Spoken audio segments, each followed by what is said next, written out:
कृष्ण बलदेव की जय। जय हो। गौ माता की जय हो। भारत माता की जय हो। धर्म की जय हो। अधर्म का नाश हो। प्राणियों में शुद्ध भावना हो, विश्व का कल्याण हो।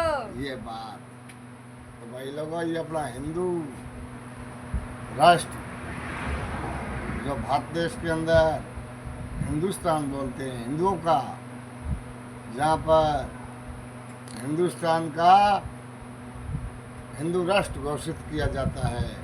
हमारे माननीय प्रधानमंत्री जी नरेंद्र मोदी जी व यूपी के मुख्यमंत्री योगी जी, जिसको मैं बहुत बहुत आभारी हूँ और जिसके चरणों में मैं सब कुछ करता हूँ, जिसको मेरा कोटि कोटि प्रणाम है। एक समय एक संत महात्मा किसी गृहस्थ के द्वार पर आया और आकर के कहने लगे, भैया अलख निरंजन।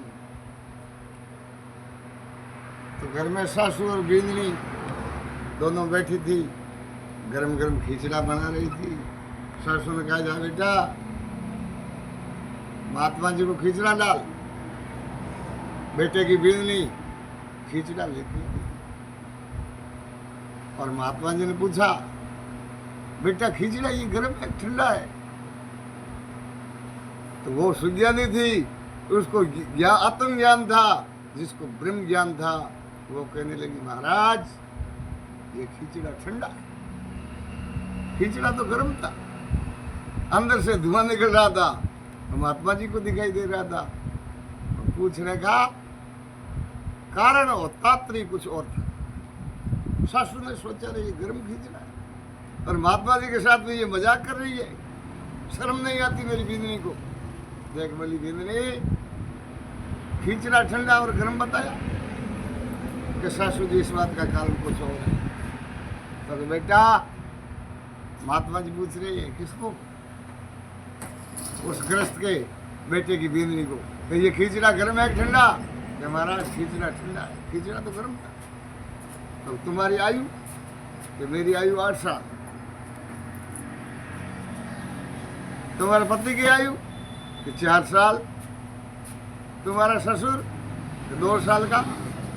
तुम्हारी सासू पालने में सुखी है, महीने 2 महीने की हो सकती है। सासू ने ऐसा विचार किया, अरे आप बड़ी 8 साल की, मेरे बेटे को 4 साल का बताया, ससुर जी को 2 साल का बताया, और मेरे को 4 महीने 2 महीने की बताई, पालने में सुखी। अब पता चलेगा मेरा बेटा आएगा जब। क्यों? मूर्खों का मंडल था, वहाँ कोई ज्ञान नहीं था, कोई अज्ञान तब चले। उसने पूछा, सासू जी इस बात का कारण और है? महात्मा जी ने ऐसा नहीं पूछा।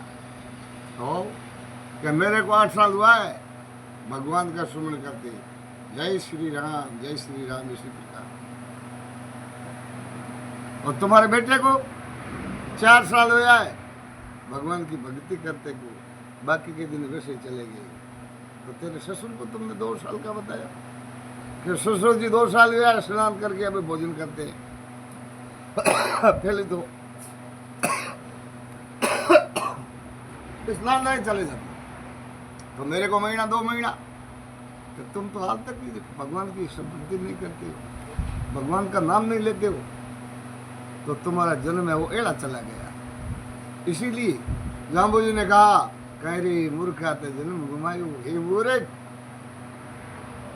मानव जन्म लेकर के और इस हिंदुस्तान के जन्म लेकर के उस धरती माता को बाहर मार रहा है। भूमि का है, भूमि को बाहर मार रहा है। तो क्या है? ओमनी जपनी तपनी, कभी हवन किया नहीं, कभी जोत की भी नहीं, कभी तपस्या करी नहीं, कभी सत्संग सुना नहीं, कभी पक्षियों को चुगा डाला नहीं, कभी भूखी गैयों को तुमने कचरा डाला नहीं, कभी पशुओं को तुमने पानी पिलाया नहीं। तो तेरा जन्म है वो एड़ा चला गया। इसीलिए 84 लाख योनि पाकर के मनुष्य का जन्म मिला, और मनुष्य का जन्म पाकर के कभी भगवान को याद नहीं किया तो वृथा चले गए भाई। यूट्यूब चैनल को सब्सक्राइब करो, लाइक करो, कमेंट करो, शेयर शेयर करो ज़्यादा से ज़्यादा।